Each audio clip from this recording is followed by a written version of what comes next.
ईरानी सदर इब्राहिम रेसी पर हमला और रूस का इस पर एटमी मशकों का ऐलान।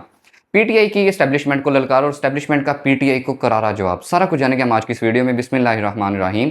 अस्सलाम वालेकुम। मैं हूं वलीद हसन, तमाम तारीफ़ें साथ की जो तमाम शानों का खालिक मालिक है। तो जैसा कि हम सब लोग जानते हैं, पूरी उम्मत मुसलमा इससे शदीद गम और रंज में चली गई है। जिस तरह से ईरानी सदर का इंतकाल हुआ है, मुबैना तौर पर बताया ऐसा जा रहा है कि वो एक हमला था, प्रॉपर प्लानिंग के साथ उनको कत्ल किया गया है। अब इसी मौका पर रूसी सदर की भी एंट्री हुई है। उनका ऐसा मुबैना तौर पर दावा सामने आ रहा है कि वो ईरान तशरीफ ला रहे हैं, वो भी अपने 4 फाइटर जेट्स और अपनी पूरी एक आर्मी की फ्लीट के साथ, यानी अपनी वो पूरी सिक्योरिटी के साथ ईरान सदर रईसी की आखिरी रसूमात में शिरकत करने के लिए आ रहे हैं। वहीं पर रूस के सदर पुतिन ने एक अहम ऐलान किया है। उन्होंने रूस में एटमी मशकों का ऐलान कर दिया। एटमी मशकें उस सिचुएशन में की जाती हैं जब कोई जंग का मौका हो, और ऐसा नज़र आ रहा है कि पूरी दुनिया तीसरी जंग अज़ीम की तैयारी कर रही है। अब देखना ये होगा कि इस तीसरी जंग अज़ीम में सबसे पहल कौन करता है। महीना तौर पर ऐसा बताया जा रहा है कि अमेरिका या इसराइल पहल कर चुका है ईरानी सदर को कत्ल करके।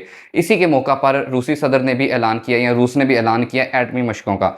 एटमी मशकों में वो एटॉमिक टेस्ट करेंगे, एटम बम को टेस्ट करेंगे और डिफरेंट अपने टेक्नोलॉजीज़ को शो करेंगे कि हम किसी से कम नहीं है। बेशक सुपर पावर अमेरिका है, लेकिन मिलिट्री तौर पर हम भी एक सुपर पावर का मुकाबला करने की सलाहियत रखते हैं। वहीं पर पाकिस्तान की सूरत हाल पर बात करें तो पाकिस्तान की सियासी सूरत हाल भी बहुत गर्मा गर्मी का शिकार है, जिसमें रऊफ हसन जो कि पीटीआई के तर्जुमान हैं, उन्होंने एक अहम बयान दिया। उन्होंने एस्टेब्लिशमेंट को ललकार दिया। उनका ऐसा कहना था कि पाकिस्तान को कोई वज़ीर आज़म नहीं बल्कि एस्टेब्लिशमेंट चला रही है, और जब से पाकिस्तान बना तब से एस्टेब्लिशमेंट पाकिस्तान को चला रही है, तो लिहाजा एस्टेब्लिशमेंट का रोल ख़त्म होना चाहिए।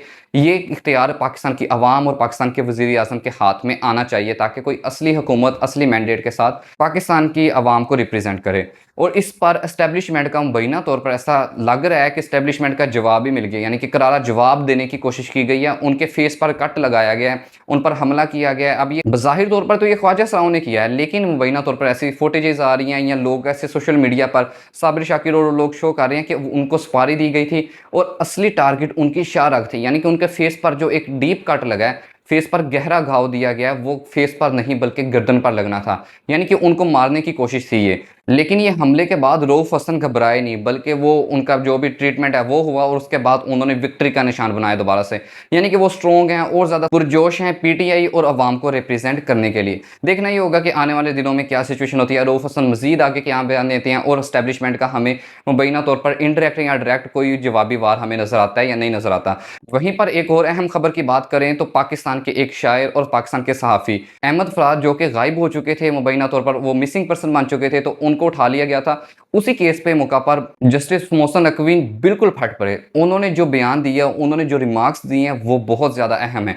उनका ऐसा कहना था कि सेक्टर कमांडर को उन्होंने मुबैना तौर पर हाईलाइट किया था, और उन्होंने कहा था ये इस शख्स को आपने बना क्या दिया, इसकी हैसियत क्या है, ये 17 या 18 ग्रेड का बंदा है, इसको आपने क्या बना दिया, इससे बिल्कुल ना डरें। उन्होंने एसएसपी और दीगर लोगों को, और इसके अलावा सेक्रेटरी दफा और सेक्रेटरी दाखिला दोनों को उन्होंने अदालत में बुलाया था। सेक्रेटरी दफा ने कहा कि उनकी तबीयत नहीं सही मुबैना तौर पर, और वो अदालत पेश नहीं हो सकते। अदालत ने कहा कि दोबारा वो पेश हों, और जुमे का रोज़ उनको आखिरी मोहलत दी गई है कि वो अदालत में पेश हों, और वहीं पर उनकी स्टेटमेंट भी लेकर आई जाए सेक्टर कमांडर की। और इसके साथ ही जस्टिस मोहसिन अख्तर कियानी का ऐसा कहना था कि सेक्टर कमांडर को भी हम तलब करेंगे, और उसके बाद अगर ये मामला हल ना हुआ तो वज़ीर दाखिला को बुलाया जाएगा, और उसके बाद वज़ीर आज़म और काबीना को बिठाकर मैं इस अदालत में फ़ैसला करवाऊंगा कि ये मुल्क एजेंसियों ने चलाना है या फिर कानून के दायरे में चलेगा, और ये मामले को मैं हल करवाऊंगा अदालत में बैठकर। और जस्टिस मोहसिन अख्तर कियानी अकेले ही नहीं, बल्कि इनके साथ जस्टिस बाबर और डिफरेंट केसेस में वो भी इसी तरह के मिलते जुलते रिमार्क्स दे रहे हैं। तो मतलब अदालतें जो हैं वो खुलकर सामने आ रही हैं। अब देखना ये होगा कि अदालतें क्या रुख अपनाती हैं।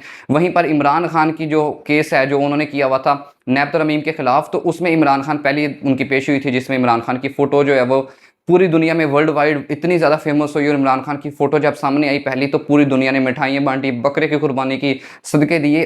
अब मज़ीद ऐसा कहना है कि अब इसकी लाइव हियरिंग की जाएगी, यानी कि पेशावर हाई कोर्ट में एक केस दायर कर दिया गया है कि जो नैब तरमीम केस है, पूरी कौम इसके बारे में जानना चाहती है, तो लिहाजा इसकी लाइव जो है वो हियरिंग क्यों नहीं हो रही।